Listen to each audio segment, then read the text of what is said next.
welcome everybody. Alex and I are here to bring you a very exciting bit of coverage from our recent store championship event here at NeverBoard Gaming Community. Yep, it's a modern event. Top prize, we're going to go 5 rounds, cut the top 8. Top prize is going to be a Liliana of the Veil. Second prize gets $50, third prize gets $25. So right now, in the first round, we've got Falcon piloting Blue-Red through the breach against Andrew Heeley piloting Humans, which I'm assuming means humans. I don't know. Yes. I don't speak cat very Humans well. of the 5-color variety. Yeah. Oh, and don't forget, the winner of this tournament also got the store championship Teferi Dominaria Playmat, which is pretty legitimate. Yeah, we won't spoil who it is. It's totally me, guys. No, it's not. But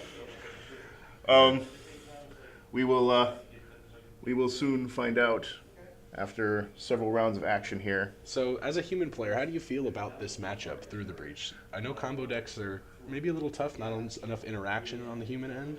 So humans does in general very, very well against spell-based decks, and I don't think Blue-Red through the breach is an exception here, although it does depend on how well they top deck after you get the information from cards like Kitesail Freebooter.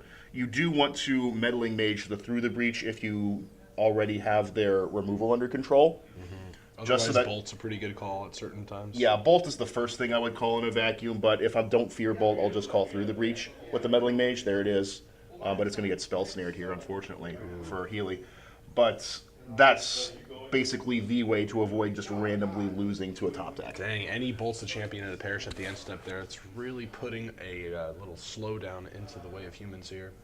Yeah, fortunately for Heeley, he did find double 1-drops, which is the dream. Getting that turn 1 Noble Hierarch very, very good. And having it survive.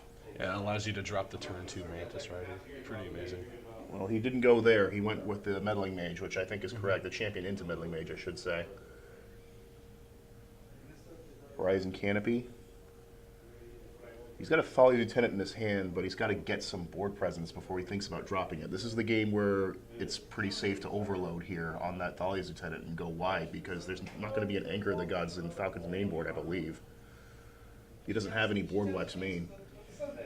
If he just hits him with 1, and then cast the Meddling Mage.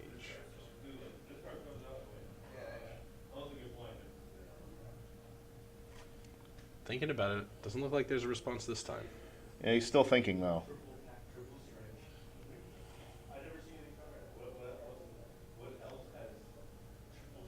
Yeah, so if he knows he's through the breach, you gotta imagine that's what he's thinking in his head right now to call.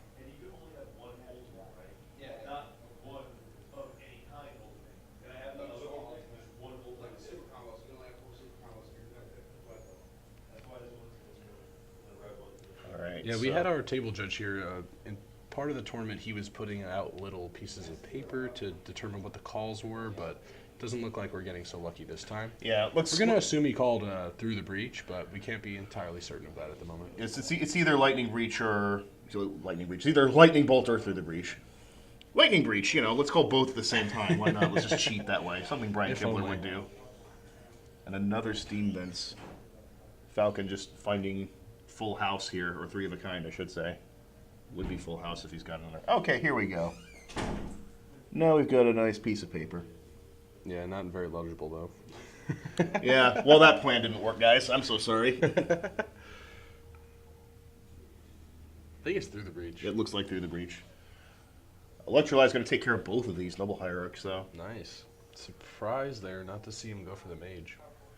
Must not be ready for the combo with that, or he's got another Bolt in hand. Did stop the Exalted trigger, so Meddling Mage only going to crack in for 2, not 4. There's the Thalia's Lieutenant.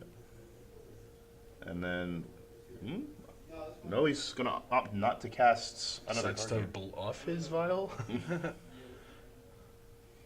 Well, Falcon's got mana for Through the Breach now, but... Meddling Mage keeping him off his win con. Okay, so he pulled back because he wanted to sacrifice the Horizon Canopy. Cavern of Souls. Very strong with that Cryptic command sitting in Falcon's hand. Falcon going to have to opt to just hold that for tap your team. Thalia usually very strong here, but in this case, Falcon's already got the 5 mana, so Cryptic command will be able to be cast. Tap your team, draw a card. He's going to have to find the removal option here if he wants to do anything to actually combat this. And he could have technically bounced the Meddling Mage. But I think he's still digging here. He's got another Cryptic Command, it looks like. Yeah, opting to take the more slower route, trying to assemble it before he pops off. Because, I mean, the Emrakul swing, assuming that's what he goes for, is only going to be 15, right? Or is it 16? It's 15. 15? Yeah, so you can't just windmill slam the Emrakul and then expect that to win the game. He's also going to have like a Lightning Bolt or something else to end the game with, maybe a Snapcaster Mage. I did see at least one through the breach in Falcon's hand. There might be two. He definitely has another Cryptic Command.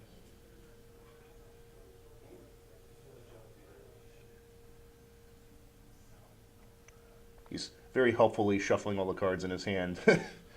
Another Cryptic Command, tap your team, draw a card. Heeley's Human's just stalling out. He's not finding any more gas, and even if he was, that'd be tapped down just as well. Yeah, he has too much mana. Thalia is not really doing too much to him at this point in time. Another island, Falcon finding land number 6. So now he's able to cast through the breach if he can get this Meddling Mage off the table. Heeley just top decking another land. A little too much mana probably for his liking, but my goodness. Go to combat, a third Cryptic Command. Falcon just doing everything imaginable to hold Heeley off. I think he just top decked an Opt, but he can't cast it because of Thalia. Oh, no, he didn't call through the breach with the Meddling Mage. Must have been Bolt. Must have been Lightning Bolt then. Well, there's the Emrakul. Swing in. Heeley will have to sacrifice 6 permanents. Annihilation. He's just going to get rid of all of his lands. Well, he has the option. He could vial something in here just to get an extra sack. Yeah. Going to be another Thalia. That's not going to be an extra sack, though. Oh, maybe just to sack the vial. Weird. I don't see why you do that. I don't either. Just because... Yeah, he's just going to sack the other one anyway. There was no reason to do that. Heeley, I guess, a bit of a misplay there. Anyway, the Emrakul is going to be sacrificed, which will cause her to trigger and Falcon to shuffle his entire graveyard back into his library.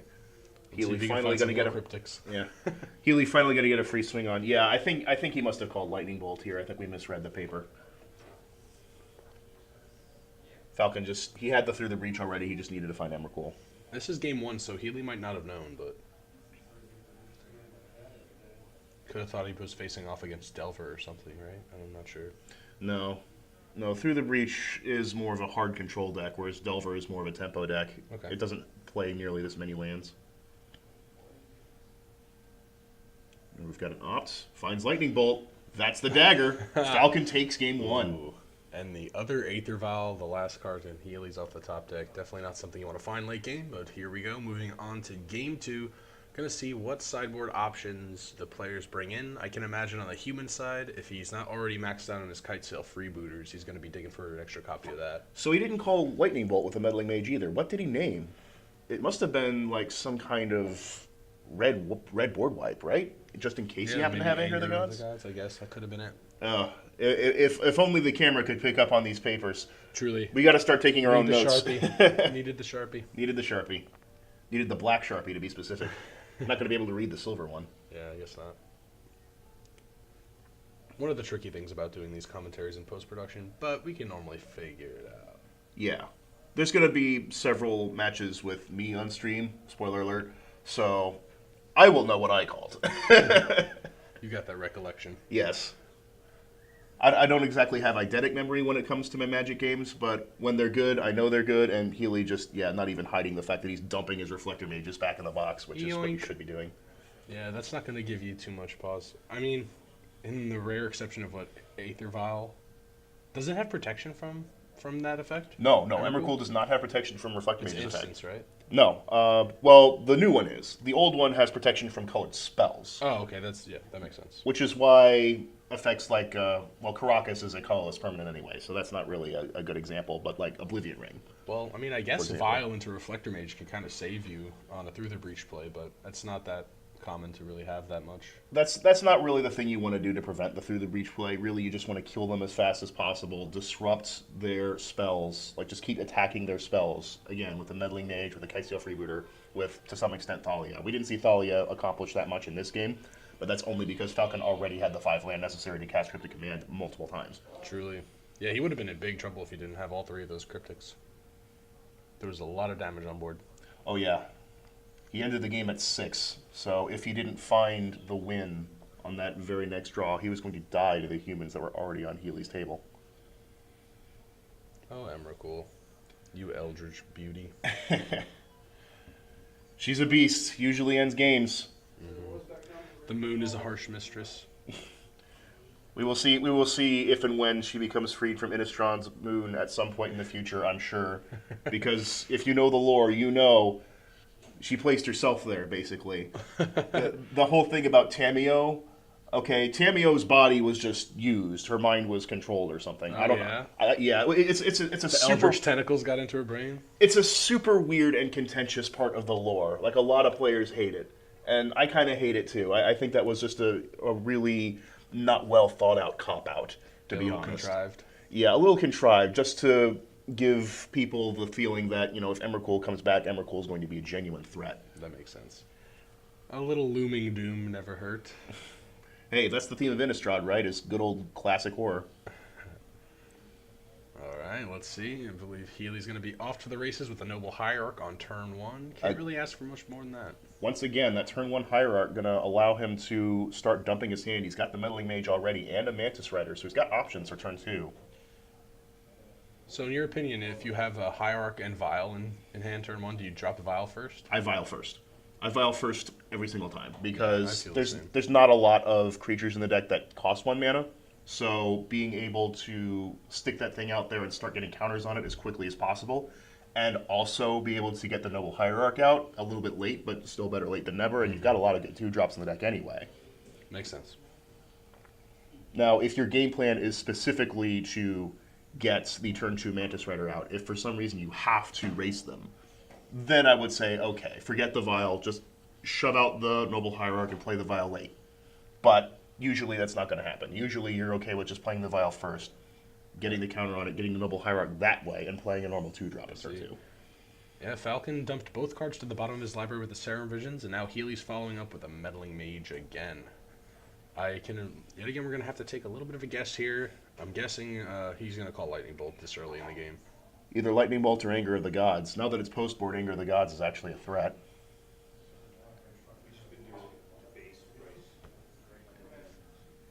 Yep, just a little marker there for our judge. Ooh, and the second one coming out now. Oh, but this one's going to get remanded. Smart. Falcon's got the answer. See, he's going to try to do something about that other, probably this turn before it hits the table. Heeley, unfortunately, a bit mana screwed here and having to rely on that Horizon Canopy for his only source of mana, so he's slowly hurting himself. He's already bolted himself, basically. And there's an Izzet Charm to take care of the Meddling Mage, and a Lightning Bolt. Lightning Bolt comes out. It probably was Lightning Bolt that he did first, right? Yeah, it must have been, because the Izzet Charm went right at the Meddling Mage, and now Falcon is just going to have free reign as long as Heeley can't find land, but he finally does. He top decks an Unclaimed Territory into Bob, Dark Confidant. Not trying to throw out the Meddling Mage. They're probably saying, I can wait another turn before I call through the breach here. But Falcon's got a response. I think he's got a Cryptic Command in his hand, and it is going to be available to counter that because Unclaimed Territory is not Cavernous Souls. And really nice curve here from the control deck. Heeley should be at 16 life, actually, because the Horizon Canopy was tapped for mana. Oh, good catch. There it is. And there's the Cryptic Command, going to counter, draw a card. Oh, man, control in a good position right now. Falcon is just going to have all the time in the world to assemble this through the breach. And he keeps both cards on top of that Serum Visions. He must have it. Not a good feeling. And I think he's hiding behind another Cryptic Command anyway. Ooh, he is mana stuck. This is bad news. He's got the... And there's the other Cryptic Command. Man, Falcon's just finding commands And for there's days. Emrakul off the top. He has Through the Breach in hand. That's game 2. Oh, he shows him the combo, and that is going to cause a scoop. Falcon with a decisive sweep of Andrew Heeley in round 1. 2-0, oh, wow. Just not able to keep those Meddling Mages on the field. Those are the key to the matchup. I wonder what he called in that first game. It must not have been an important card. Yeah. Very strange. Well, So it wasn't Breach, and it wasn't Bolt. It might have been Anger of the Gods. Maybe he was paranoid of the game 1 Anger of the Gods. I don't know. Well, as you can see, they are in the deck, but they're coming out, so they weren't even there in game one. Maybe Yes. one copy, but... Well, I have no idea what he could have called. There's Engineered Explosives as well. Also a good card against humans. Either way, really nice match. Quick games here from Falcon. Congratulations, he's moving on to the next round of the tournament. Well, so is Heeley, technically. This is just round one, so... Yeah, that's right. Both of these players actually do a great job in this event, so there'll be more from them later.